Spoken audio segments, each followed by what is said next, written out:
Okay, सभी को नमस्कार। साथियों, ये बहुत छोटा सा टॉपिक है, हम सभी का समय कीमती है और इसको मैं आराम से और जितना जल्दी हो सके खत्म करने की कोशिश करूंगा। तो आज हम बात करेंगे फंडामेंटल रूल्स, या जिसको शॉर्ट में कई बार हम FR बोल देते हैं। अब आप ध्यान से देखेंगे तो 1922 हमारी आजादी से पहले का ये कानून है, ये रूल जो अंग्रेजों के जमाने के हैं। तो ये जो प्रेजेंटेशन है आज का डिटेल नोट है सेंट्रल गवर्नमेंट सर्वेंट्स के लिए, और बेसिक पोर्शन सिर्फ कवर होगा इसमें, जिसमें डेफिनेशंस और की प्रोविजंस जो काम के हैं हमारे, वैसे तो बहुत बड़ा है, और ये मटेरियल जो है किसी एग्जाम की प्रिपरेशन के लिए या ट्रेनिंग के लिए काम आ सकता है। और मैं डिस्क्लेमर दे दूं, अगर कोई एग्जांपल देता हूं तो उसका किसी व्यक्ति से या किसी ऑर्गेनाइजेशन से कोई सीधा संबंध नहीं है। तो हम शुरू करते हैं। FR1 यानी फंडामेंटल रूल 1 क्या कहता है कि ये they shall come into force with effect from 1 जनवरी 1922। 1 जनवरी 1922 से ये एनफोर्स हुए हैं। तो पहली बात, ये क्वेश्चन कई बार एग्जाम में पूछ लिया जाता है, तो हमारे लिए ये डेट इंपॉर्टेंट है। एक और रूल है जो 1 जनवरी 1944 से स्टार्ट हुआ था, जिसको हम मेडिकल रूल या CSMA रूल बोलते हैं, वो भी आजादी के पहले का है।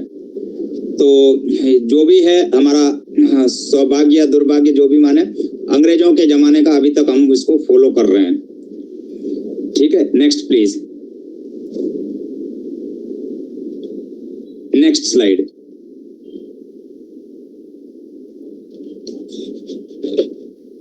Ravita madam, next slide please.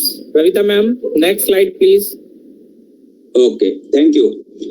तो इंट्रोडक्शन में ये क्या काम आते हैं, व्हाट इज द पर्पज और objective of this particular rule set of rules, they govern the service condition. ये बात हमें ध्यान रखनी है कि ये जो रूल है सर्विस कंडीशन को गवर्न करते हैं। और किससे डील करते हैं? दे डील विथ पे, leave, joining time, foreign service and other service matter. और भी हमारे जितने भी सर्विस मैटर है, और अगर कहीं कोई चीज डिफाइंड नहीं है तो वो फंडामेंटल रूल में डिफाइंड होगी या वहां से इंटरप्रिटेशन लेंगे। They operate along with supplementary rules. Supplementary rule के साथ में ये ऑपरेट होंगे अगर कोई है तो। ऑथोरिटी कौन है? Government of India. तो ये ऑथोरिटी है जिन्होंने ये रूल जो है आज की डेट में इनको डिफाइन करती है। जो भी चेंजेज आ रहे हैं या जो आएंगे फ्यूचर में, गवर्नमेंट ऑफ इंडिया लाती है। तो सप्लीमेंट्री रूल के साथ ऑपरेट होता है। इसमें बस 2 ही बातें ध्यान रखने की है। एक तो हमारी सर्विस कंडीशन को गवर्न करती है, और वो सर्विस कंडीशन किससे रिलेटेड? पे, leave, joining time, foreign service या कोई भी और सर्विस मैटर है उसको गवर्न करते हैं। नेक्स्ट, यहां तक किसी साथी को कोई दिक्कत हो तो बता दे। थोड़ा सा ऊपर रखिएगा मैडम, डेफिनेशन पार्ट वाला। जी जी, नेक्स्ट स्लाइड। ठीक है, देखिए पहला जो मैंने रूल लिया है वो बहुत बड़ा है, फंडामेंटल रूल नंबर 9, और उसका ये 12 नंबर है, जो ये कहता है कि गवर्नमेंट सर्वेंट किसको मानेंगे। Who is a government servant? A government servant means any person who is a member of service और होल्ड्स अ सिविल पोस्ट। या तो वो सिविल पोस्ट होल्ड करता है या मेंबर ऑफ अ सर्विस है under the government of India. Government of India के किसी भी सिविल पोस्ट का वो मेंबर है तो उसको गवर्नमेंट सर्वेंट बोलेंगे। डिफेंस सर्विस का नहीं लिखा है, उनके लिए अलग रूल है, आर्मी एक्ट है या उनके लिए जो है नेवी एक्ट है, एयरफोर्स एक्ट है। हम सिविल पोस्ट की बात कर रहे हैं। तो फंडामेंटल रूल 2 क्या कहता है? Government servant to the provisions of rule 3 to all the government whose pay is debitable to civil estimate। किसको बोलेंगे? दूसरी बात, एक तो सिविल पोस्ट होल्ड करता है, दूसरी उसकी पे सिविल एस्टिमेट से डेबिट होती है। हमारी जो सैलरी है वो सिविल एस्टिमेट से आती है, डिफेंस वालों की या कुछ और लोगों की, सिविलियन जो डिफेंस में, उनकी डिफेंस एस्टिमेट से आती है। यहाँ तक किसी साथी को कोई समस्या हो तो एक माइक ऑन करे और बोल सकता है। तो पहली चीज हमें क्लियर होनी चाहिए, हम गवर्नमेंट सर्वेंट का मतलब क्या है।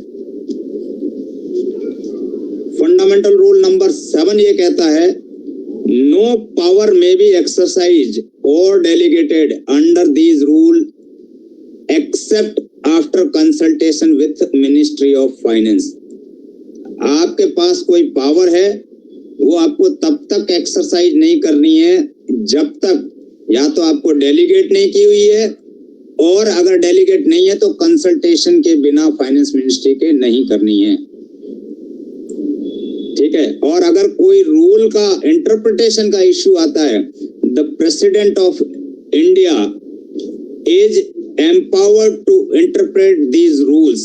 He has the right or reserved right to interpret these rules. Fundamental rule number 8 ये बात कहता है। तो यहाँ 2 क्वेश्चन प्लीज याद रखिएगा। नंबर 1, अगर मान लो डेलीगेशन की बात आए या कोई कंसल्टेशन की बात आए तो फाइनेंस मिनिस्ट्री को करना है।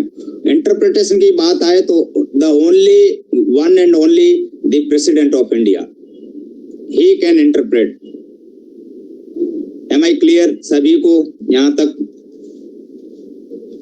एक बार FR7 बता दीजिए। FR7 एक बार बता दीजिए।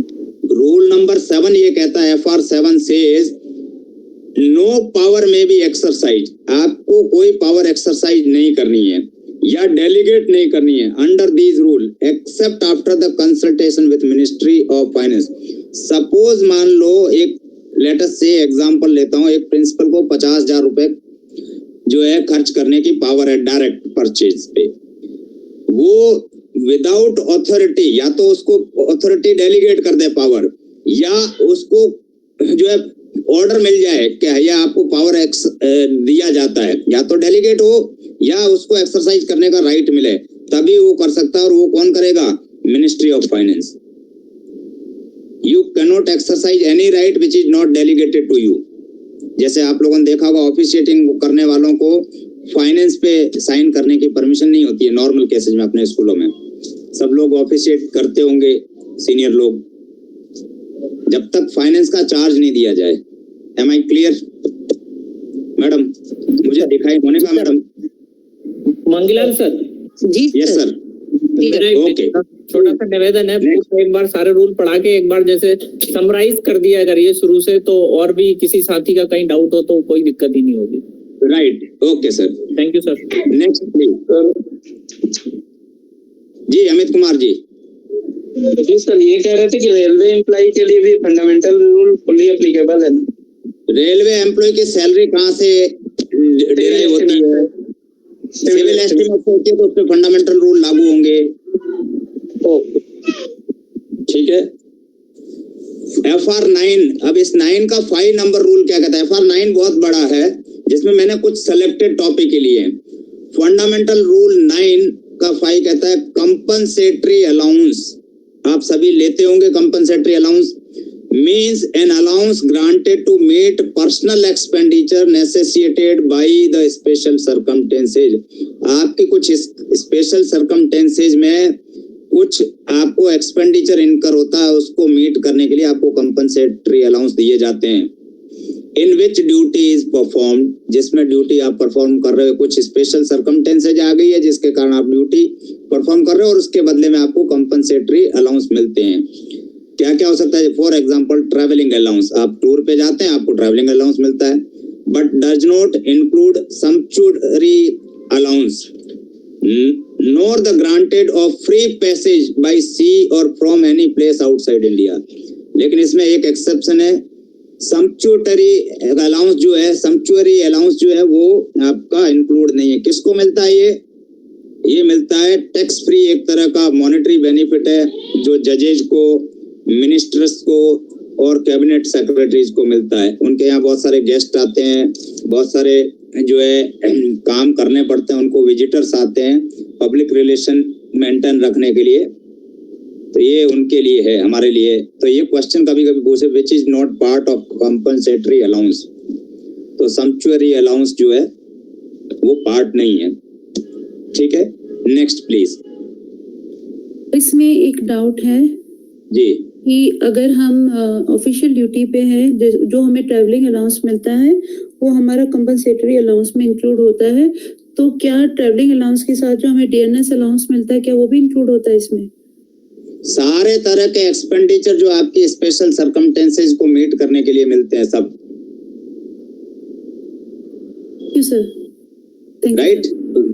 सर एक्सक्यूज मी सर, इसमें एक एक्सेप्शन जो मेरे पास लिखा हुआ है, अगर और किसी साथी को अधिक कोई और अलाउंस का नाम पता है तो प्लीज बता दीजिए, मुझे जानकारी नहीं है।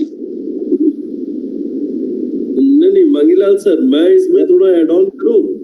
Right sir, please. जी, मैं ये बताना चाहता हूँ कि जो हमारा पे का पार्ट है, जो हमारा ड्यूटी का पार्ट है, उसके अलावा जितने भी तरह के अलाउंसेस है वो सारे इस अलाउंसेस के कंपल्सरी अलाउंसेस के पार्ट होते हैं। करेक्ट। जैसे चिल्ड्रन अलाउंसेस है, हमारे एचआरए का हिस्सा है, हमारा ट्रेवलिंग का हिस्सा है, ये सारे जो अलाउंसेस जो है वो सारा कंपल्सरी हिस्सा होता है हमारा। Right sir. और किसी को? चले आगे, नेक्स्ट प्लीज। अब एक क्वेश्चन ये कई बार पूछ लिया जाता, व्हाट इज ड्यूटी? कोई बोलते ना ये मेरी ड्यूटी नहीं है, वो मेरी ड्यूटी नहीं है, स्कूलों में अक्सर ऐसा होता है। So what is a duty? Which part is, मेरा जो एक ये स्लाइड में लिखा उसको बाद में मैं एक्सप्लेन करता हूँ।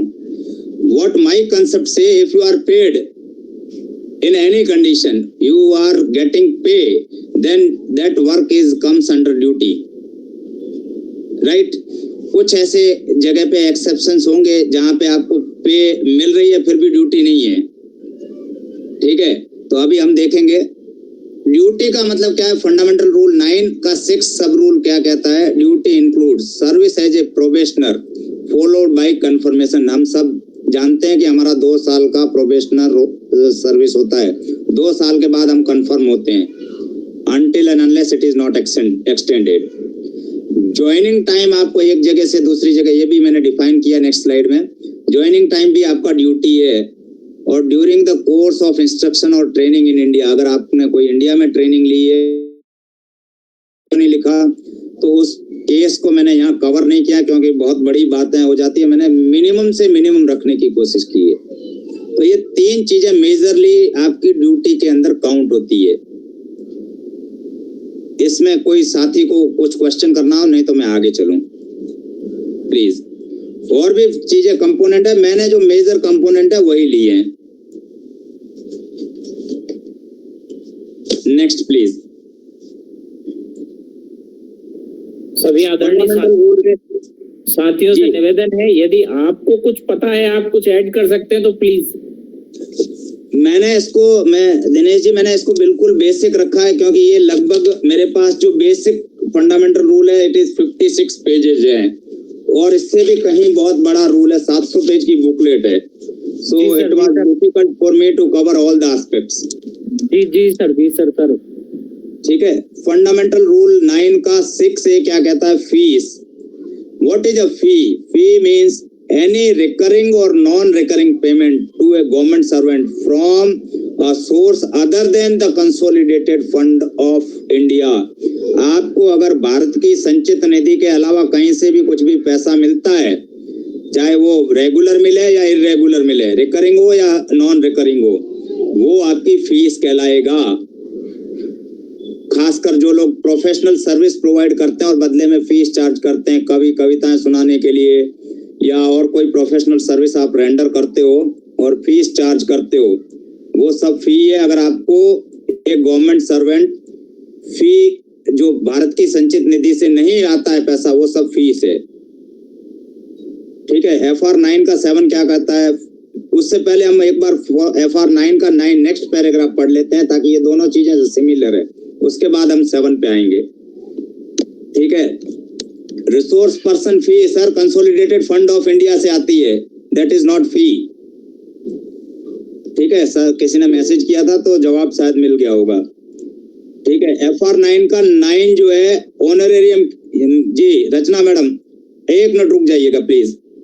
ठीक है। मैं ये जानना चाह रही हूँ कि अगर हमें other than consolidated fund of India से कोई भी पेमेंट मिलती है, वो फीस होती है, तो क्या ये टैक्सेबल होती है या नहीं होती है? क्या ये हमारी पे का पार्ट होती है? टैक्सेबल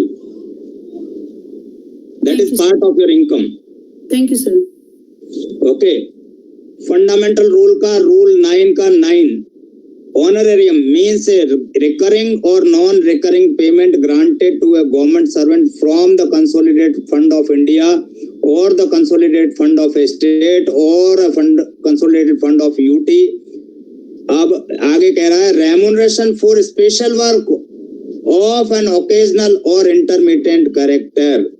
अब देखो फीस अगर आप रेगुलर कहीं सर्विस देते हो तो वो रिकरिंग भी हो सकती है, नॉन रिकरिंग, लेकिन यहाँ पे एक स्पेशल कह दिया ऑनरेरियम आपको स्पेशल वर्क के लिए ओकेजनल नेचर का होगा, ठीक है, और या फिर क्या होगा इंटरमिटेंट कैरेक्टर का होगा, फ्रॉम द कंसोलिडेटेड फंड और स्टेट का, यूटी का या इंडिया का कंसोलिडेटेड फंड वहां से मिलता है। अभी किसी ने साथी ने क्वेश्चन पूछा था रेम्यूनरेशन मिलता है रिसोर्स पर्सन को, वो ऑनरेरियम में आता है। सीबीएसई से आप ऑनरेरियम लेते हो, रेम्यूनरेशन जो लेते हो, ठीक है, जो भी लोग ड्यूटी करते हैं और भारत की संचित निधि से या स्टेट की संचित या यूटी की, वो सब ऑनरेरियम है, ठीक है। और उसके बाद जो है फंडामेंटल रूल 9 का 7 क्या कहता है, फॉरेन सर्विस की बात करता है। फॉरेन सर्विस अपने आप में एक टॉपिक है, लेकिन हम यहाँ डेफिनेशन देखते हैं और कुछ चीजें बाद में कवर करेंगे आगे समय के अनुसार। फॉरेन सर्विस का मतलब क्या है? Foreign service means service in which a government servant receives his pay with the sanction of government from any source other than the consolidated fund of India.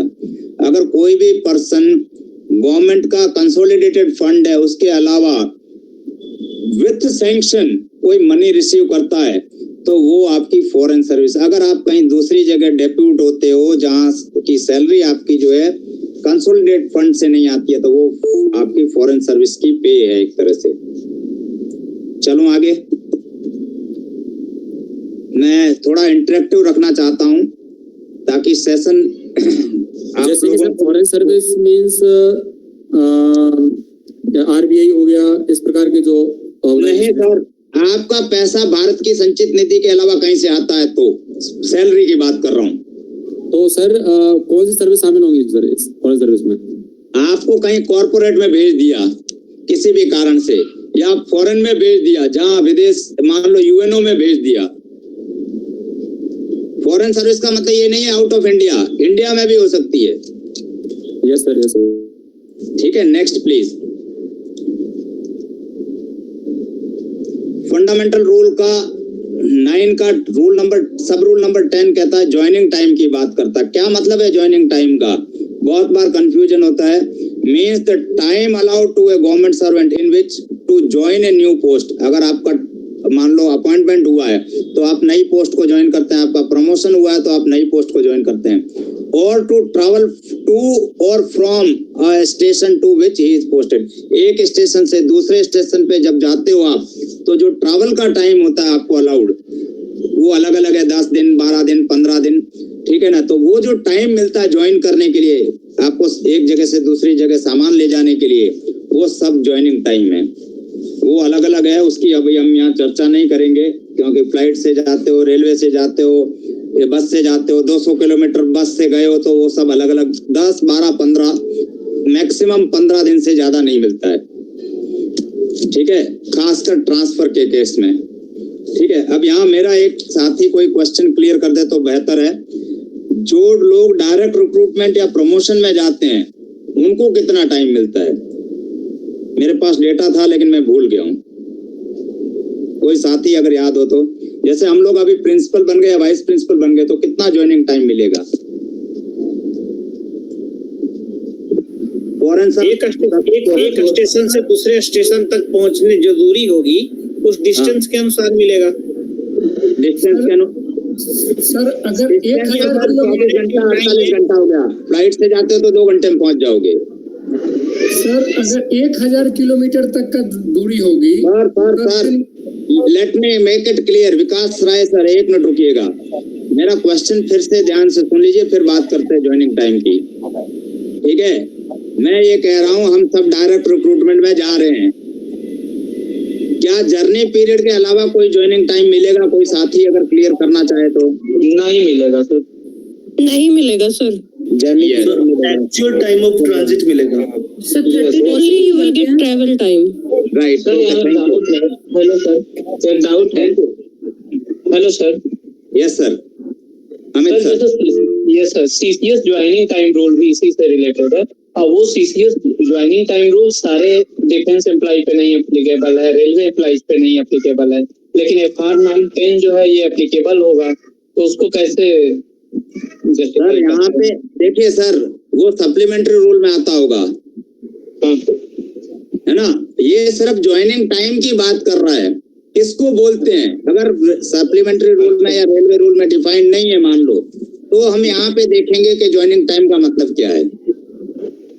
Okay, कितना मिलेगा वो उनका लुकआउट है क्या, वो हम बात कर रहे हैं। Okay thank you. Right, next please sir कुछ लोगों ने आगे बढ़िए प्लीज। सर हैंड रेज किया हुआ है सर। हैंड रेज किया हुआ, प्लीज एक बार थोड़ा पूछना चाह रहा था सर मेरा एक सभी से रिक्वेस्ट है, भानु प्रताप जी क्या नाम है मुझे दिखाई नहीं दे रहा है। हाँ सर, मेरी आप सभी से रिक्वेस्ट है, आप एक बार थोड़ा सा फिनिश हो जाने दीजिए, ज्यादा बड़ा नहीं है, फिर हम एक एक क्वेश्चन लेंगे। अपना क्वेश्चन नोट कर लीजिए प्लीज सर। मैं यही कहना चाह रही थी कि क्लास ना फिर बहुत डिस्टर्ब होती है अगर साइड बाय साइड हम डाउट लेते हैं तो सर लिंक टूटता है। लास्ट में सारे डाउट ले लेंगे। हाँ जी, प्लीज आप सभी से रिक्वेस्ट है, आगे चलो। फंडामेंटल रूल नंबर 9 का 13 लीन की बात करता है। What is a lien? Lien is basically a title of a government servant to hold on regular basis either immediately or on the termination of a period or periods of absence to a post including tenure post to which he has been appointed on regular basis and on which he is not on probation। आप किसी post पे appoint हुए हैं, वहां से आपको deputation पे भेजा है, आप छुट्टी पे गए हो, आप किसी वैलिड रीजन से एब्सेंस हो, और जब तक वापस नहीं आते हो तब तक आपका कुछ केस मैक्सिमम 2 साल का लीन होता है। उस आप मान लो किसी दूसरे डिपार्टमेंट में गए और वहां से साल भर बाद वापस आना चाहते हो, तो वो जो टाइम पीरियड है उस पोस्ट पे आपका राइट है वापस आने का, वो आपका लीन कहलाता है। ठीक है, आप एब्सेंट हो, दूसरी पोस्ट पे गए हो, दूसरे डिपार्टमेंट में गए हो, छुट्टी पे गए हो, तो आपको आपकी पोस्ट को होल्ड रखने का टाइटल है, राइट है, तो वो जो है आपका लीन कहलाता है। Next please. आप रेगुलर एम्प्लॉय होने चाहिए, प्रोबेशन पे नहीं। कभी भी आपको टर्मिनेट कर सकते हैं 1 मंथ का नोटिस देके प्रोबेशन में। FR 9 का 19 क्या कहता है? ऑफिशिएट की बात करता। क्या मतलब है ऑफिशिएट का? A government servant officiate in post when he performs the duties of a post on which another person holds lien. आप एक किसी ऐसी पोस्ट का चार्ज होल्ड कर रहे हो या आप होल्ड कर रहे हो उसको जिसपे किसी दूसरे का लीन है। जैसे कोई भी पर्सन प्रिंसिपल जाते हैं तो पीछे कोई दूसरा चार्ज संभाल रहा, आपका राइट नहीं है उस पोस्ट पे, राइट किसी दूसरे प्रिंसिपल का है उस पोस्ट को होल्ड करने का। ठीक है ना। द सेंट्रल गवर्नमेंट में वर्ड है यहाँ पे हाईलाइट कर रखा है, if it thinks fit appoint a government servant to the officiate in a vacant post or on which no other government servant hold। किसी ऐसी पोस्ट पे भी आपको भेज सकती है जहां किसी का लीन नहीं है, अपॉइंट कर सकती है। ठीक है ना। Next please. नॉर्मली क्या होता है, वैकेंट पोस्ट होती है तब लीन हो, या फिर कोई छोड़ के जाता है तब तक उसका लीन रहता है, जब तक 2 साल मैक्सिमम होता है। वैकेंट पोस्ट में नहीं होता, 5 साल वैकेंट है तो 5 साल रहेगा। ठीक है ना। फंडामेंटल रूल का 9 का 20, ये प्लीज नोट कर लीजिए नंबर। FR 921 को प्लीज नोट कर लीजिए नंबर। पे की बात करता है, हम जो सैलरी लेते हैं बेसिक पे का मतलब बेसिक पे। सर 19 को एक बार रिपीट कर दें प्लीज। 19 प्लीज बैक कीजिए मैडम, एक बार फिर से रिपीट कर दूंगा मैं। 19 क्या कहता है? ऑफिशिएट की बात करता है। आपको किसी ऐसी पोस्ट का चार्ज दे दिया है, ड्यूटी परफॉर्म करने के लिए दे दी गई है जिसपे किसी और पर्सन का लीन है। ये तो एक बात हो गई। Another person holds the lien of a post where you are performing the duty. Officiate सब लोग करते हैं। और अगर गवर्नमेंट चाहे तो आपको वैकेंट पोस्ट जिसपे किसका लीन नहीं है उस पे भी भेज सकती है, में लिखा है। Next please. Hope I am clear. जी सर। फंडामेंटल रूल 9 का 21A, प्लीज इसको नोट करके रख लीजिए, ये बहुत इंपॉर्टेंट है, कई 1-2 बार एग्जाम में आया हुआ भी है। हमारी पे की बात करता है, हमारी जो सैलरी है उसकी बात कर रहा है। द अमाउंट ड्रॉन मंथली, देखिए डेली नहीं लिखा है, मंथली लिखा है, मंथली बाय ए गवर्नमेंट सर्वेंट, मंथली हम जो सैलरी लेते हैं उस पे की बात कर रहा है। द पे अदर देन स्पेशल पे, इसमें स्पेशल पे इंक्लूड नहीं है। अब आप पूछोगे स्पेशल पे क्या है, अगली स्लाइड में डिफाइन है। और पे granted in view of his personal qualification, आपकी जो क्वालिफिकेशन है उसके लिए बदले में आपको मिल रही है, which has been sanctioned for a post, आपकी पोस्ट को जो सैंक्शन है उसकी क्वालिफिकेशन फिक्स है, उसके बदले में आपको पे मिल रही है। तो कई, मैं नाम नहीं लूंगा, कुछ लोगों को जलन होती है, उनको सैलरी ज्यादा मिल रही है, तो हमारी क्वालिफिकेशन की मिल रही है। Held by him substantively, permanent मतलब, और इन ऑफिशिएटिंग कैपेसिटी और in which he is entitled by the reason of his position in a cadre, आपकी पोजीशन, आपकी क्वालिफिकेशन के कारण आपको सैलरी जो मिल रही है वो आपकी पे है। ओवरसीज पे, स्पेशल पे, पर्सनल पे एंड एनी अदर एमोल्यूमेंट, और कोई एमोल्यूमेंट मिल रहा है जिसको प्रेसिडेंट ने किसी भी क्लास के द्वारा डिफाइन कर रखा है, स्पेशल ऑर्डर के थ्रू बता रखा है ये पे होगी, ये नहीं होगी, ठीक है। Next please. तो पे जरूर याद रखिएगा, नंबर, इसमें रूल नंबर जरूर याद रखिएगा, बाकी रखें नहीं रखें, please remember the pay rule number, अक्सर ये पूछते हैं।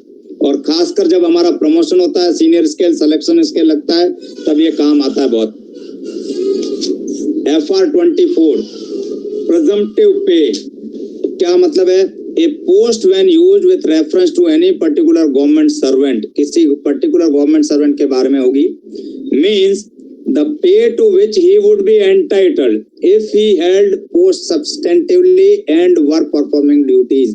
अगर आप किसी पोस्ट की ड्यूटी परफॉर्म कर रहे हो तो आपकी एक प्रेजम्पटिव पे होगी जो आपको मिलेगी, बट डज नॉट इंक्लूड, इसमें स्पेशल पे शामिल नहीं है, अनलेस गवर्नमेंट सर्वेंट परफॉर्म्स और डिस्चार्ज द वर्क और responsibility in consideration of which special पे, जब तक आप कोई स्पेशल पे जिसके लिए सैंक्शन है वो ड्यूटी नहीं परफॉर्म करते हो तो आपकी जो पे मिल रही है जिस पोस्ट की, वो एक प्रेजेंटेटिव पे है। खासकर ये तब काम आती है जब आप डेपुटेशन पे होते हो, प्रमोशन हो रहा होता है, आपकी पे और सीनियरिटी डिसाइड करने के लिए एडिशनल चार्ज जब आपको मिलता है, तब एक तरह का आपको बेनिफिट देने के लिए बनाई गई है। Next please. होप यहां तक मैं क्लियर होऊंगा, ठीक है। डिफरेंस बिटवीन प्रेजम्पटिव पे एंड रेगुलर पे, सर प्रेजम्पटिव पे होता है आपको एडिशनल कोई ड्यूटी मिली है, चार्ज मिला है, डेप्यूटेशन पे गए हो तो आपको एक्स्ट्रा रेम्यूनरेशन देने के लिए प्रेजम्पटिव पे होती है, और रेगुलर जो आपकी पे है उसको पे बोलते हैं। होप मैं आपका आंसर दे पाया होऊंगा, ठीक है। FR 9 का 25 क्या कहता है? स्पेशल पे की बात करता है। स्पेशल पे आपको तभी मिलती है जब आपको कुछ ऐसी ड्यूटी गई है जो आर्डुअस नेचर ऑफ ड्यूटी है या आपकी कोई हार्ड ड्यूटी है, is specific addition to the work, आपके काम में कोई और एडिशन किया गया है। फॉर एग्जाम्पल आप देखिए बहुत सारे लोगों को कैश हैंडलिंग अलाउंस मिलता है, सभी को पता है कितना मिलता है? कोई साथी बता पाएगा? एक साथी कितना? 700 रुपए सर। 700 रुपए कब मिलता है? जब वो कैश हैंडलिंग उसका 5 लाख से कम हो। किसका? वापस बताइए।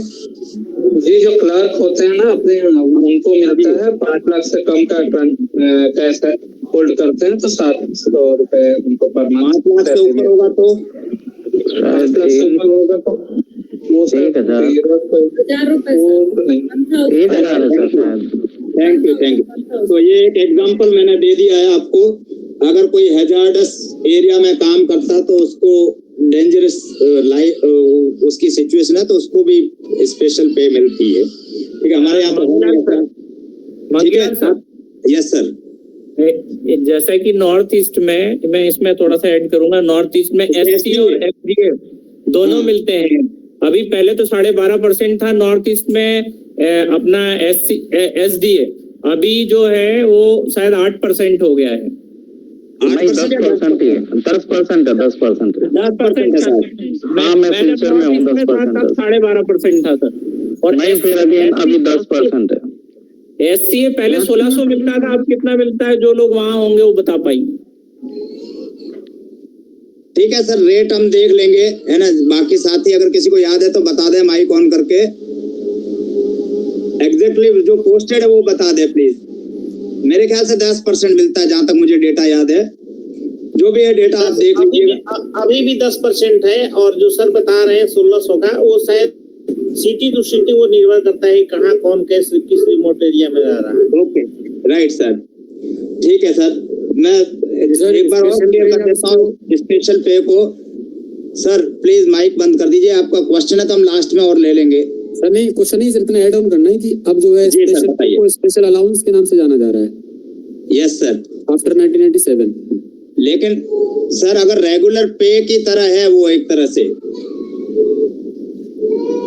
यस सर, ठीक है, अलाउंस नाम है लेकिन वो एक तरह का पे ही है। ठीक है, चलो मैं आगे।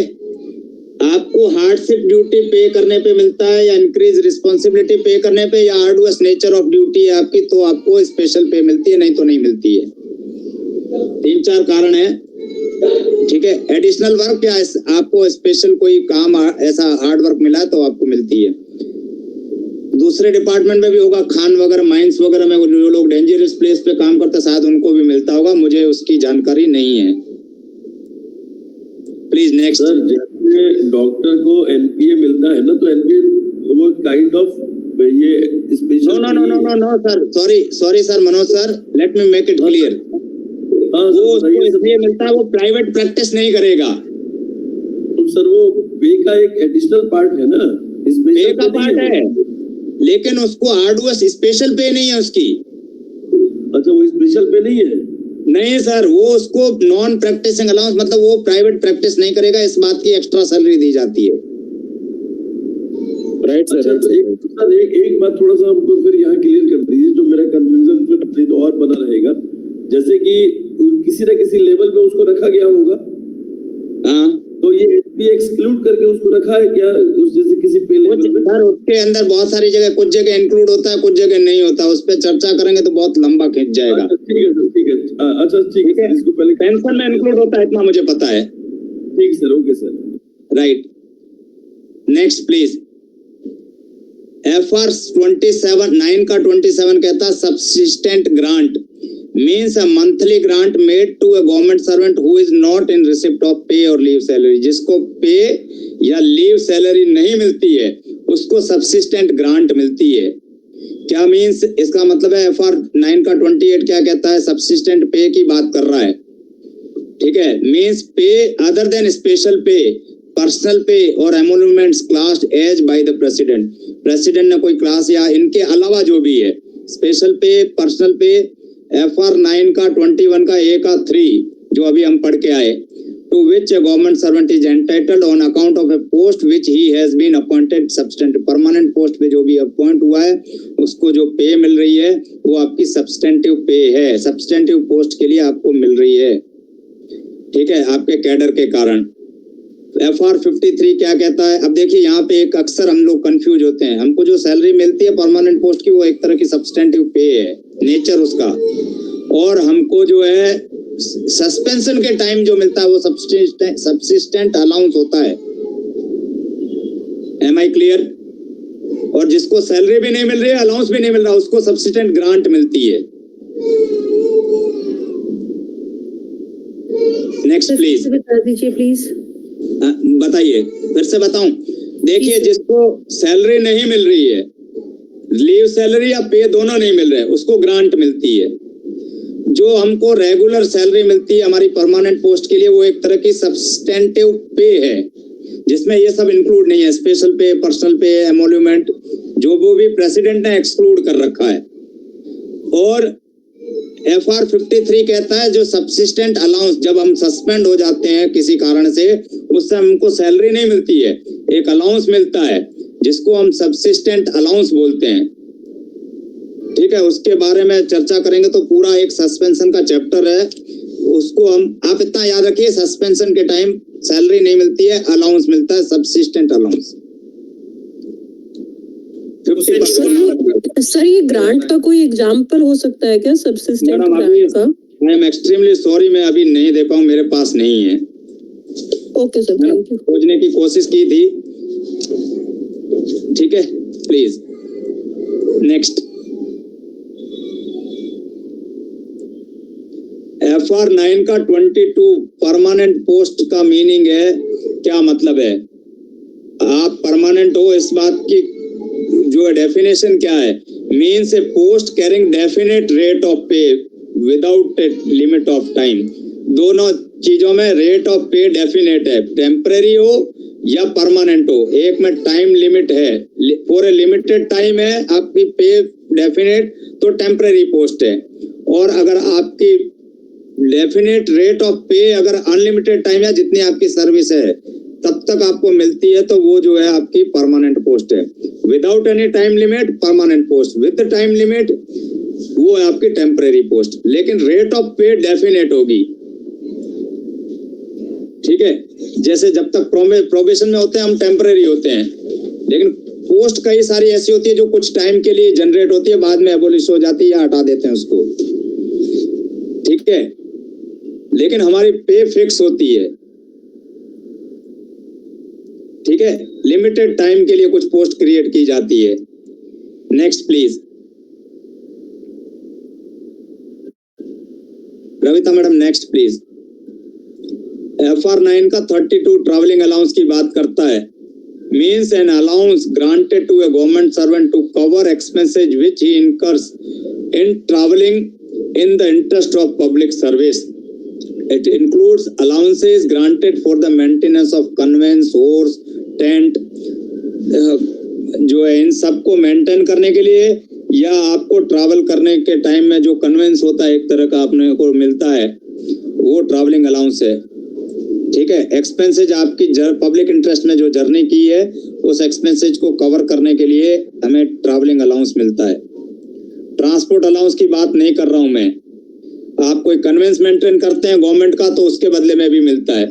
ये शायद 15,000 रुपए महीना या कुछ है, अगर कोई साथी क्लियर कर दे तो बेहतर होगा। जिनके पास व्हीकल वगैरह है,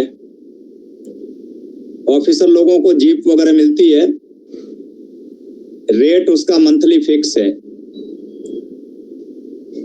ठीक है। नेक्स्ट प्लीज, ये याद रखिएगा, इसको प्लीज मेरा सभी से रिक्वेस्ट है, इसका मिसयूज नहीं करना है, इसको जुडिशियसली अप्लाई करना है। FR11 क्या कहता है? Unless in any case it be otherwise distinctly provided. जब तक स्पेशली कुछ कहा नहीं जाता तब तक क्या मतलब है? The whole time of a government servant is at the disposal of the government. आप 24 आवर्स के गवर्नमेंट के सर्वेंट हो। Government servant is at the disposal of the government, आपका 24 आवर्स गवर्नमेंट के डिस्पोजल पे है। विच पेज हिम, जो उसको पे करती है। And he may be employed in any manner required by proper authority without claim for additional. आप किसी भी तरह का एडिशनल जो है रेम्यूनरेशन या पे डिमांड नहीं कर सकते। आपको किसी भी काम में कहीं पे भी लगाया जा सकता है। आप 24 आवर्स के एम्प्लॉय हो।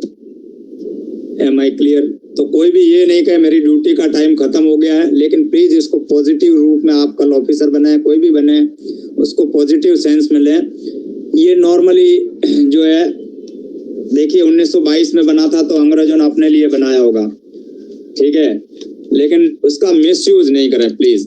आपकी तो ड्यूटी है 24 घंटे की, कभी भी बुलाया, एक्सेप्शनल सर्कमस्टेंसेज है तो आप बुलाइए, आप बुला सकते हैं, कोई दिक्कत नहीं है, ठीक है। And government servant can not deny I am not on duty. एक चीज और यहाँ मैं क्लियर कर देता हूँ। कोई कहता साहब मैं तो ड्यूटी के बाद जो है ड्रिंकिंग मोड में था, ड्रिंक किया हुआ था, रोड पे कुछ हो गया। You are 24 hours government service under the government service and your conduct is a full-time conduct in your code of conduct. Am I clear? ठीक है? तो यस सर, बिल्कुल सर। प्रिंसिपल सर भी यही कहते हैं कि सर के 24 घंटे की ड्यूटी है आपकी। पुरानी पिक्चर का एक डायलॉग है कि फिर ना कहना माइकल दारू पी के दंगा करता है। ठीक है, बिल्कुल सही बात। Next please. एक नंबर सर। ठीक है, नेक्स्ट प्लीज। रूल नंबर 13 क्या कहता है? Government servant who has acquired lean on A post retains the lean on that. किसी ने भी अगर किसी पोस्ट का लीन अक्वायर कर लिया एक बार, तो वो उस लीन को होल्ड करता है। यानी आप एक बार पीजीटी बन गए, प्रिंसिपल बन गए, आप उस पोस्ट के लिए लीन, आपका राइट है, एक तरह का टाइटल है, उसको अक्वायर किए हुए रहेंगे जब तक आप रिजाइन नहीं कर दें, दूसरे डिपार्टमेंट में नहीं चले जाएं। बहुत सारी उसकी कंडीशन है। तो क्या क्या कुछ यहाँ मैंने ली है। While performing the duties of that post, आप प्रिंसिपल की पोस्ट पे, वाइस प्रिंसिपल की पोस्ट पे, पीजीटी, पीआरटी, टीजीटी, जिस भी पोस्ट को होल्ड कर रहे हैं, उस पोस्ट को होल्ड करने का आपका राइट है, टाइटल है। बी पॉइंट कहता है जब आप फॉरेन सर्विस पे जाते हैं और होल्डिंग ए टेम्परेरी पोस्ट, किसी टेम्परेरी पोस्ट को होल्ड कर रहे हैं और ऑफिसेटिंग दूसरी पोस्ट पे आप ऑफिसेट करने जाते हैं, तो पहले वाली पोस्ट पे आपका राइट है। तीसरा, जब आप ज्वाइनिंग टाइम में होते हैं तब आपका जो है राइट है, लीन है आपका, आपकी on transfer to another post unless he is transferred along with his title. जब तक उसके ऑर्डर में ये नहीं लिखा जाएगा आपका लीन भी ट्रांसफर किया जाता है। ऑन लोअर पे, in which case his lien is transferred to the new post from the date on which he is relieved। आपके रिलीविंग डेट से आपका लीन खत्म हो जाएगा। अगर जब तक आपको एक लोअर पोस्ट पे, तो हायर पोस्ट का लीन आपका खत्म हो जाएगा, या आप हायर पोस्ट पे जाते हैं तो पिछली पोस्ट का लीन खत्म हो जाएगा। ठीक है। वाइल ऑन लीव, छुट्टी पे जाते हैं तो ऐसा लगा आप छुट्टी पे चले गए, आपकी जगह कोई दूसरा पीजीटी अपॉइंट कर दिया कि साहब अब हमारे पास वैकेंसी नहीं है, so this will not happen. While under suspension, जब आपको सस्पेंड कर दिया तब भी आपकी पोस्ट का राइट है आपको। ये हो सकता है कि दूसरी जगह भेज दें, बट उस पोस्ट को जो है आप ऐसा नहीं कह सकते कि आपकी जगह दूसरा रख दिया है। ये होता है लीन। इन सब केसेस में लीन मिलता है। ठीक है, नेक्स्ट प्लीज। ठीक है, FR 15 ये नया रूल आ गया है। 9 यहाँ पे लगभग खत्म हो गया है। क्या कहता है? A part, president may transfer a government servant from one post to another post provided that except. President को ये पावर है, आपको एक पोस्ट से दूसरी पोस्ट पे ट्रांसफर कर सकता है, लेकिन उसके एक्सेप्शन है। किस ग्राउंड पे? ऑन अकाउंट ऑफ इनएफिशिएंसी और misbehaviour on his own request. या तो रिक्वेस्ट करे या जो है इनएफिशिएंसी या मिसबिहेवियर किया हो। Government servant shall not be transferred by rule number 49 appointed to officiate in to or except in case covered a post carrying less pay than the pay of post on which he holds a lien। आपको किसी lower post पे transfer नहीं किया जा सकता, ये कहता है। ठीक है, अब ये 49 क्या बहुत बड़ा है, मैंने खाली शॉर्ट में लिख दिया है। Formally appointed to hold another post, आप किसी पोस्ट पे अपॉइंट किए गए थे, उस पे आपका लीन रहता है, आपको पता है। ठीक है, जिस पे फॉर्मली आप अपॉइंट हो गए हो। ठीक है, एक्सेप्शन सिचुएशन के सिवाय आपका डिमोशन नहीं कर सकते। ठीक है, जब तक आपको पनिशमेंट नहीं मिले। ठीक है, नेक्स्ट प्लीज। और एक चीज और यहाँ मैं पिछले में क्लियर कर दूं, आप जिस पोस्ट पे ऑर्डिनरी बात कर रहा हूं, एक्सेप्शनल की बात नहीं कर रहा हूं, जब तक आप पीजीटी अपॉइंट हुए तो आपको डिमोट करके टीजीटी नहीं बना सकते। एक्सेप्शनल सिचुएशन की बात, कुछ कंडीशन को छोड़ के, आप अगर प्रिंसिपल से मान लो प्रिंसिपल बन गए, एसी बन गए, आपको डिमोट करके प्रिंसिपल बनाया जा सकता है, लेकिन पीजीटी से नीचे आपको कल पे पीआरटी बनाते हैं तो वो नहीं हो सकता। ठीक है, इनिशियल जिस पोस्ट पे ज्वाइन किया था उससे नीचे नहीं भेजा जा सकता। Next please. ये एक जनरल रूल है, एक्सेप्शन की बात नहीं कर रहा हूं मैं। FR 17 का A का 3 पार्ट क्या कहता है? In case of individual employee remaining absent unauthorise, या तो अनऑथोराइज एब्सेंट है या डिजर्टिंग, अपनी ड्यूटी से भाग रहा है, भगोड़ा है एक तरह का, द पोस्ट, या तो अपने पोस्ट से भाग रहे हो या आप अनऑथोराइज एब्सेंट हो, shall be deemed to cause interruption of break in service। आप एक दिन के लिए भी बिना अनऑथोराइज एब्सेंट हो या आप भाग रहे हो अपनी पोस्ट से, तो आपकी सर्विस ब्रेक हो जाएगी। of the employee unless otherwise decided by the competent. जब तक competent authority decide नहीं करे तब तक नहीं होगा. For the purpose of leave, travel concession, quasi permanency and eligibility for appearing in 3 चीजों के लिए आपकी सर्विस ब्रेक होने के बाद में आपको ये 3 नुकसान और भी होंगे, लेकिन ये 3 आपकी जो है परमानेंसी के बारे में. दूसरा आप एलडी में, डिपार्टमेंटल एग्जाम में, या फिर आप जो है एलटीसी लेने के लिए इनएलिजिबल हो सकते हैं. ये 3 बातें देखिए मैडम ने हाईलाइट कर दी है. For which minimum period of continue, जहां जहां मिनिमम कंटिन्यू सर्विस की बात होती है, ये कुछ एग्जाम्पल है, वहां पे आपको लॉस हो सकता है अगर आपकी सर्विस ब्रेक हो गई तो. ठीक है. Any kind for continuous period exceeding 5 year, कोई भी एम्प्लॉय मैक्सिमम 5 साल से ज्यादा किसी भी तरह की लीव नहीं ले सकता कंटिन्यू. ठीक है. वो उसका क्लॉज है, he is deemed to be resigned. अगर 5 साल से ज्यादा छुट्टी ले ली आपने लगातार, तो ये मान लिया जाए आपने रिजाइन कर दिया है. Next please. यहां तक मुझे लग रहा है मोनोटोनस नहीं हो रहा है, उम्मीद करता हूं मैं. ठीक है. FR 26 क्या कहता है? The following provisions prescribe the condition on which service counts for increment. ये भी क्वेश्चन कई बार आता है. कौन कौन सी चीजें इंक्रीमेंट के लिए काउंट होती है? सभी तरह के all duty in a post on a time scale counts for increment in that time scale. जिस आप सर्विस जिस पोस्ट पे हो उसमें आपने जो भी ड्यूटी की है उसका जितना भी मिनिमम पीरियड है ना, उतने टाइम तक आपने ड्यूटी की है तो आपको इंक्रीमेंट के लिए काउंट होगा. सभी तरह की duty.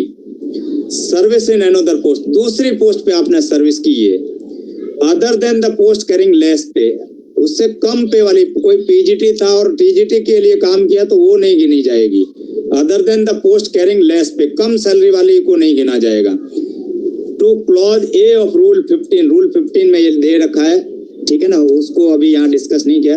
Weather in a substantive और officiating capacity, service on deputation out of India and leave except extra ordinary leave, EOL को भी माइनस करना है. Taken otherwise than the medical, EOL या आप फॉरेन में गए हो या मेडिकल, बिना मेडिकल के EOL ले लिया तो वो सब इंक्रीमेंट में से माइनस हो जाते हैं, वो सर्विस काउंट नहीं होती है.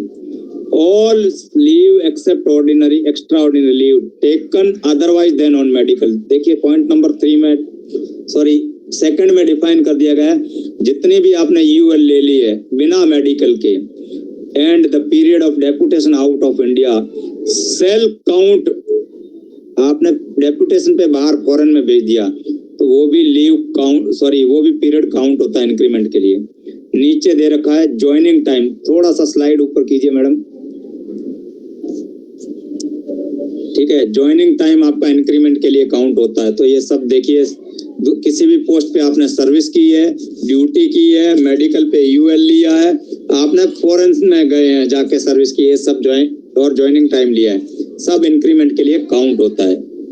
ठीक है ना, तो प्लीज याद रखिएगा. Next please. FR 44 compensatory allowance, वहां आया था देखिए. Subject to the general rule that amount of compensatory allowance should be so regulated that the allowance is not on the whole source of profit or to the recipient. किसी ने पूछा था आपको profit earn करने के लिए नहीं होना चाहिए वो अलाउंस, आपको आपकी ड्यूटी की है उसके बदले में, एक तरह का समझ लिया हम जो रिम्बर्समेंट लेते हैं, आपने कुछ स्पेशल सर्कमस्टेंसेस में ड्यूटी की, उसके बदले में आपको अलाउंस मिल रहा है. आप ट्रैवल में गए हैं, आप कन्वेंस ले रहे हैं, आपको गवर्नमेंट ने कहीं ड्यूटी पे भेजा है, तो आपको जो भी अलाउंस मिलता है, the central government may grant such allowance to any government servant under its control and may make rules prescribing their amount. तो आप सबको पता है अलग अलग चीजों के लिए अलग अलग कंपनसेटरी अलाउंसेज के रूल बने हुए हैं. आपको DA इतना मिलेगा, आपको जो है TA इतना मिलेगा, लोकल कन्वेंस इतना मिलेगा, है ना. आप वहां जाओगे तो लोकल में इतना मिलेगा, बाहर इतना मिलेगा, वो सब कंपनसेटरी अलाउंस है. आपको प्रॉफिट बनाने के लिए नहीं है, ये याद रखिएगा. सोर्स ऑफ प्रॉफिट नहीं है आपके लिए, आपको एक्सपेंडिचर को रीइंबर्समेंट करने के लिए. Next please. इसलिए वो आप देखो तो टैक्स में भी इंक्लूड नहीं होते हैं। ये थोड़ा 50 नंबर बड़ा है, आप कहें तो कवर करूं, नहीं तो मैं सीधा क्वेश्चन आंसर पे चलूं। और जहां तक मेरा अनुभव है इसमें से कोई क्वेश्चन भी नहीं आता है। ठीक है, डेपुटेशन की बात कर रहा है ये, थोड़ा मोटा समझा लीजिए। मोटा मोटा मैं समझा देता हूँ। ये बात कर रहा है किसी भी गवर्नमेंट सर्वेंट को out of India central government की परमिशन के बिना डेपुटेशन पे नहीं भेजा जा सकता। विदाउट द परमिशन और previous approval of the government, central government, no person government servant can be deputed out of India. अब वो डेप्यूटेशन कब होगा? जिस दिन उसको रिलीफ मिलेगा और जिस दिन वो रिज्वाइन करेगा तब तक वो बाहर रहेगा। और लीव पे है तो उसमें एक क्लॉज नीचे रेड में देख लीजिए, बाकी इस पूरे पैराग्राफ में मुझे नहीं लगता टाइम हमें स्पेंड करने की जरूरत है।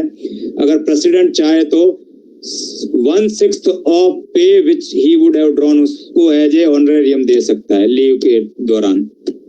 ठीक है, बाकी जो है प्रेसिडेंट ऑर्डर में लिखता है नॉर्मली, उसके पास बहुत सारे राइट हैं, तो इस पे हम ज्यादा चर्चा नहीं करेंगे क्योंकि डेपुटेशन भी फिर जाएंगे तो उसके अलाउंस कितने हैं, क्या है, सर्कमटेंसेस, तो आई डोंट थिंक इस पे हमें ज्यादा समय अभी खराब करने की जरूरत है। तो मोटा मोटा आज का ये टॉपिक था। अब हम आप कहें तो 9:47 हुआ है, पहले क्वेश्चन ले या पहले क्विज करेंगे?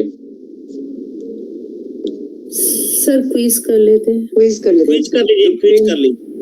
ठीक है, 15 क्वेश्चन है, मैं 30 सेकंड के लिए पढ़ूंगा ताकि 7 से 8 मिनट में हो जाए, फिर हम क्वेश्चन ले लेंगे और फिर वाइंड अप कर देंगे। Next please. तो ये फंडामेंटल रूल का बेसिक जो इतना आइडिया था, जो मुझे लगा कि एग्जाम पॉइंट ऑफ व्यू से ठीक है। एक ये 52 भी है, the pay and allowances of a government servant who is dismissed और removed from service cease from the date of such remove. किसी को रिमूव कर दिया गया है या डिसमिस कर दिया गया है, तो जिस दिन उसको रिमूव किया है उस दिन से उसकी पे और अलाउंसेज बंद हो जाते हैं। वुड दिन भी इंक्लूड है, उस दिन की सैलरी नहीं मिलेगी। ठीक है, नेक्स्ट ये 52 तक कवर किया। बहुत सारे रूल हैं। पार्ट 2 ईश्वर ने चाहा और कभी समय मिला तो इस एग्जाम से पहले कवर करेंगे, नहीं तो फ्यूचर में कभी हम लोग इस तरह से मिले तो जरूर कवर करेंगे। तो मैं इतना ही कवर कर पाया हूँ, इतना ही पढ़ पाया हूँ। Please excuse me if I have left anything और I could not cover. Next please. Question number 1, आप सब कॉपी पेन ले लीजिए, मैं 1 मिनट रुक जाऊंगा। ठीक है, थोड़ा और छोटा कर बस। ठीक है, क्वेश्चन नंबर 1 मैं रीड करता हूं। Which of the following condition does not constitute an anomaly for stepping up of pay of senior on drawing less pay than? एक सीनियर जो है जूनियर से कम पे ले रहा है, कौन सा केस है? Both the junior and senior should belong to the same cadre, दोनों सेम कैडर से बिलोंग कर रहे हैं। The scale of pay of the lower and the highest post are identical. C, junior officer was drawing more pay than the senior officer by virtue of any advance increment granted to him. Option D, the anomaly should be directly as a result of application of FR 22C. Now ये पुराना rule number है। Now FR 22 1A1। तो please 30 seconds में आप answer अपना लिख लीजिए। Next please. Hope आपने लिख लिया होगा। Question number 2, which of the following periods will not be counted for any purpose? कौन सा पीरियड इंक्रीमेंट के लिए काउंट नहीं होगा? All kinds of duty, joining time, extra ordinary, और ये थोड़ा लिखने में भूल हो गई, एक्स्ट्रा ऑर्डिनरी लीव है, EOL है, without medical certificate for more than 6 month, और फॉरेन सर्विस। होप आपने अपना आंसर मार्क कर लिया होगा। Next question number 3, sorry question number 3, who has the power to condone unauthorised absence under FR 17A? ये 17A याद रख लीजिएगा। 17 और 17 आपकी अनऑथराइज्ड एब्सेंस को कंडोन करने के लिए किसके पास पावर है? Controlling officer, appointing authority, head of the department, or head of the office. Next, please.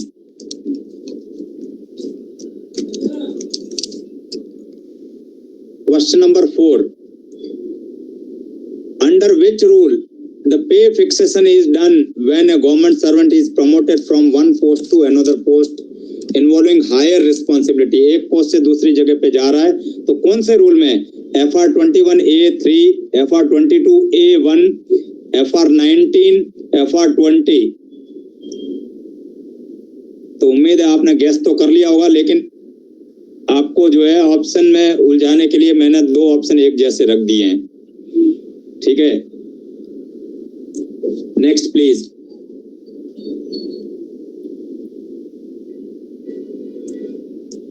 Who is the competent to issue a certificate under FR 26B? Second, in the case of official officiating in a higher post for the leave period excluding extraordinary leave, leave sanctioning authority, who is competent? Certificate आपको देना है official officiating in higher post for a leave period excluding EOL के आपको जो है कौन ये certificate देने के लिए ऑथराइज है? Leave sanctioning authority, competent authority, appointing authority और head of the office. Next question.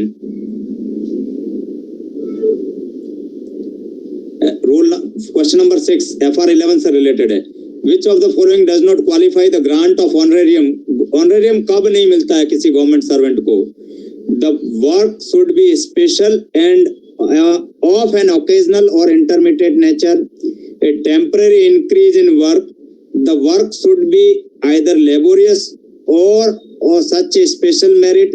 The work should be undertaken with the prior consent of the government. इनमें से कब आपको honorarium नहीं मिलेगा?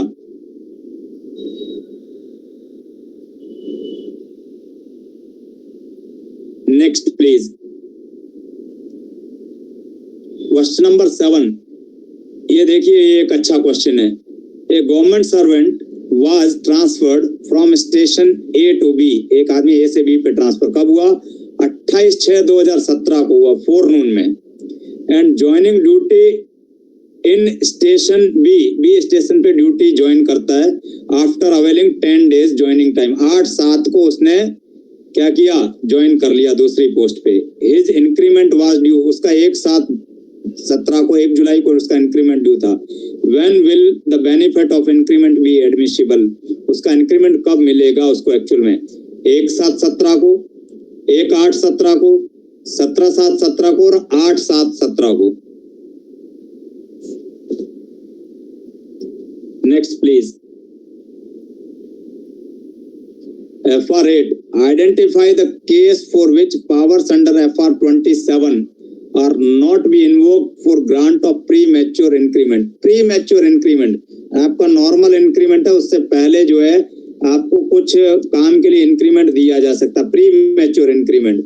तो कौन सा केस कवर्ड नहीं है? हो सकता है मैंने ये केस कवर नहीं किया हो अपने लेक्चर में.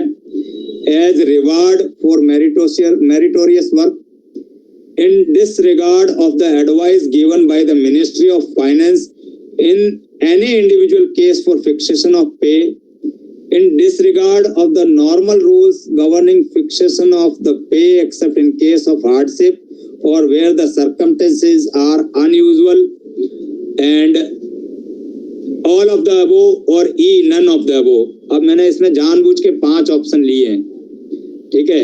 A B C D. Meritorious work के लिए कोई डिसरिगार्ड एडवाइस हो गई, उसके लिए डिसरिगार्ड और नॉर्मल रूल जो फिक्सेशन का हो गया है हार्डशिप के अलावा, यस इन सभी के लिए, या आपका इनमें से कोई नहीं. एक ऑप्शन इसमें जानबूझ के मैंने बढ़ा दिया है. Next please. Question number 9 FR 9 का 13 से रिलेटेड है.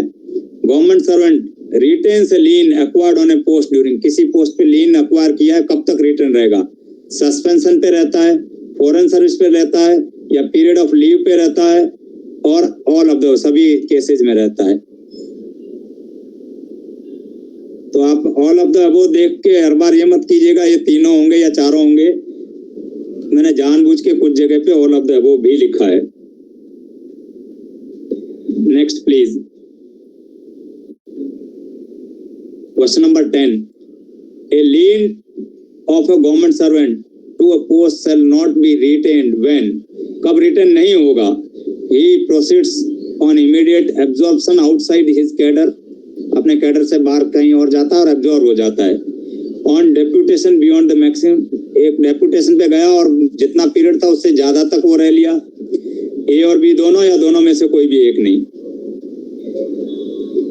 तो पहला केस है आपका एब्जॉर्प्शन के लिए हो गया, कहीं दूसरी जगह गया वहीं एब्जॉर्ब हो गया, और दूसरा डेप्यूटेशन 3 साल के लिए भेजा और वो 4 साल वहीं बैठा है, आया ही नहीं वापस। ठीक है, तो कुछ लोग कोई डेप्यूटेशन में जाना चाहते हैं वहीं रहना चाहते हैं, और कुछ लोग जल्दी वापस आना चाहते हैं, दोनों बातें हैं। ठीक है, please next.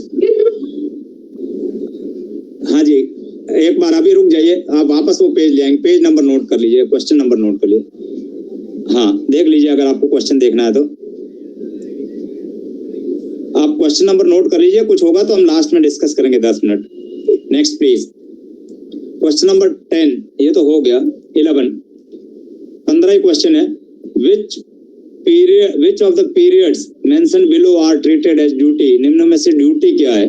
Period of training before appointment to group C और ग्रुप डी, ग्रुप सी और ग्रुप डी पे अपॉइंटमेंट होने से पहले की training, treatment of enforced halt, attending departmental examination, all of the above. Which is duty, इनमें से क्या ड्यूटी है? तीनों है या कोई एक नहीं है? नेक्स्ट।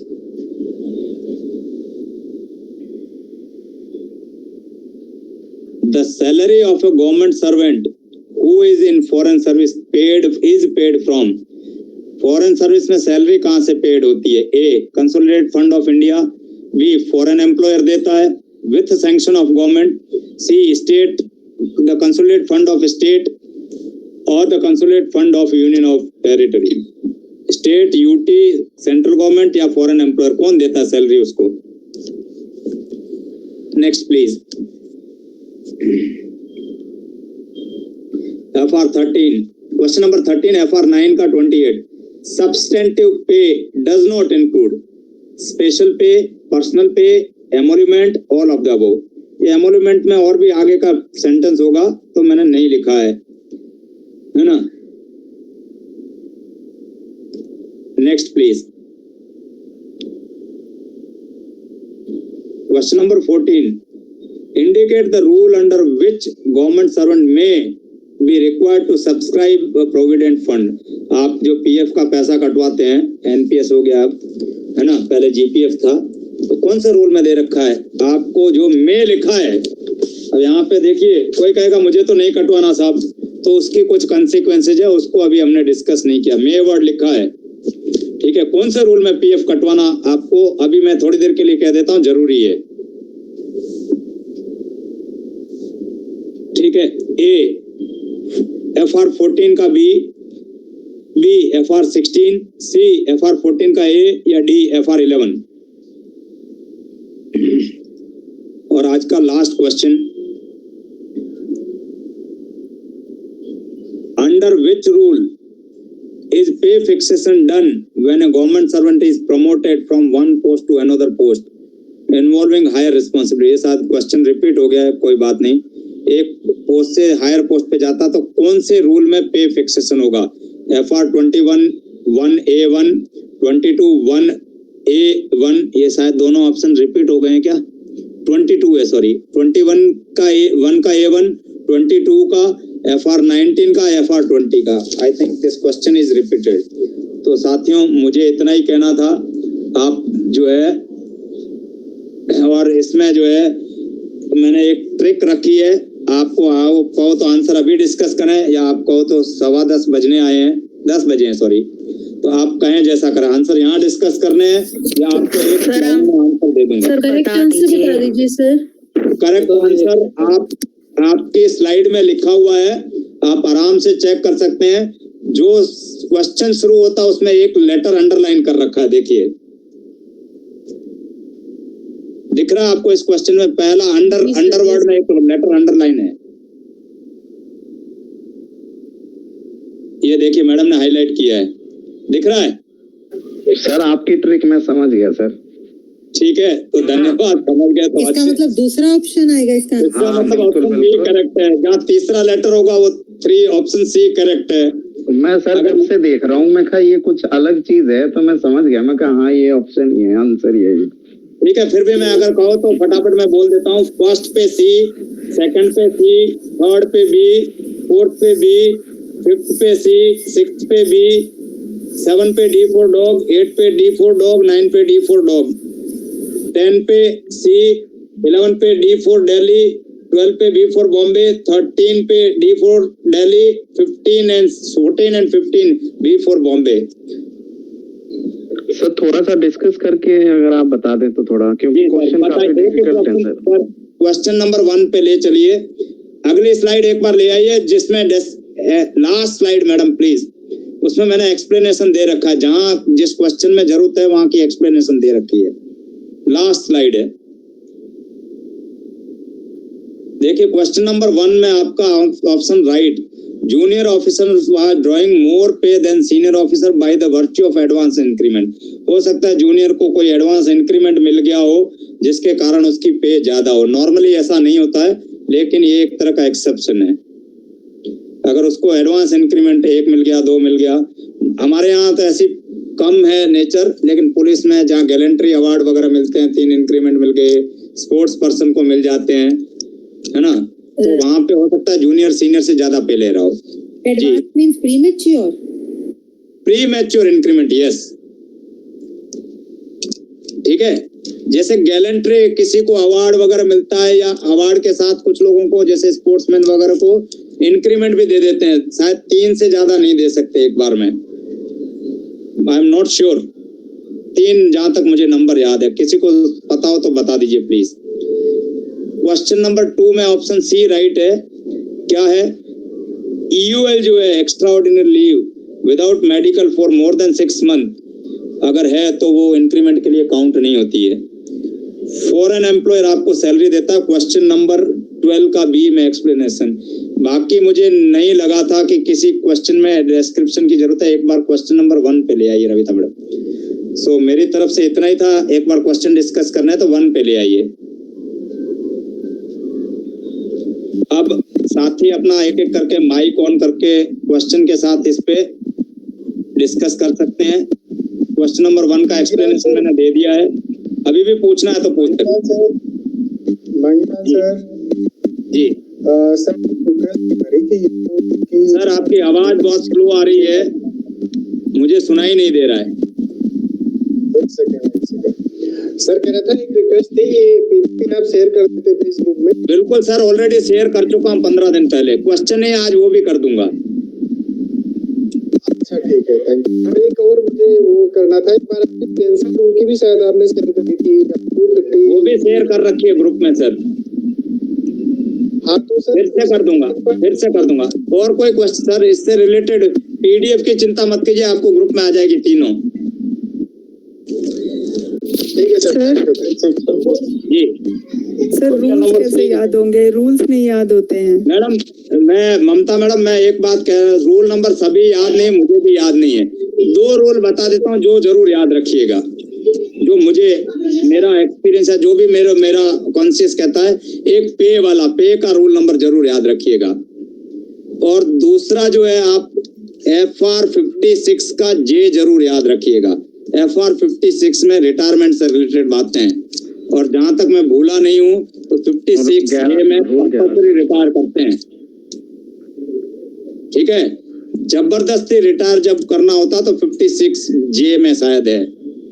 ये 2 जरूर याद रखिएगा, बाकी मुझे भी याद नहीं होंगे, ये तो मैंने जब पढ़ा था तब लिखा है, अब कल पूछोगे तो मैं भी नहीं बता पाऊंगा, ठीक है जी सर, थैंक यू। और अगर फिर भी देखिए रूल नंबर कोट करते हैं तो आपका आंसर लिखने का जो है वो प्रभावी कितना होता है कि अगर कोई फंडामेंटल राइट की बात करे और वो लिखेगा right number, fundamental right number 472 पे लिखा है, तो फिर ठीक बात नहीं है। लिखो ही मत, इससे अच्छा है। अब सभी को पता है, हालांकि कानून बन, आप देखिए मैं एक एग्जांपल दे देता हूं। आईपीसी सेक्शन 302 मर्डर सभी को पता है, लेकिन अभी बीएनएस में मर्डर का धारा नंबर कितना है किसी को नहीं पता। ठीक है, प्लीज। तो रूल नंबर तो याद नहीं होंगे। एफआर ये डी ऑप्शन है इस क्वेश्चन में, है ना। 22 याद जरूर रखिएगा। 22(1)(a)(1) ये पे की बात करता है। इसमें बहुत सारे क्लॉज हैं जो पे से रिलेटेड है, ये है, याद जरूर रखिएगा। इसलिए मैंने आपको कहा था नोट कर लीजिए। Next please. इसमें कुछ डिस्क्राइब करने जैसा है नहीं। क्वेश्चन नंबर 5 में किसी को कोई डाउट हो तो पूछ लीजिए। नहीं ठीक है सर, जहाँ मुझे लगा था डिस्क्रिप्शन देना चाहिए वहाँ मैंने दिया है। हाँ, क्वेश्चन का लेवल अच्छा था सर ये। ठीक है सर, धन्यवाद सर। और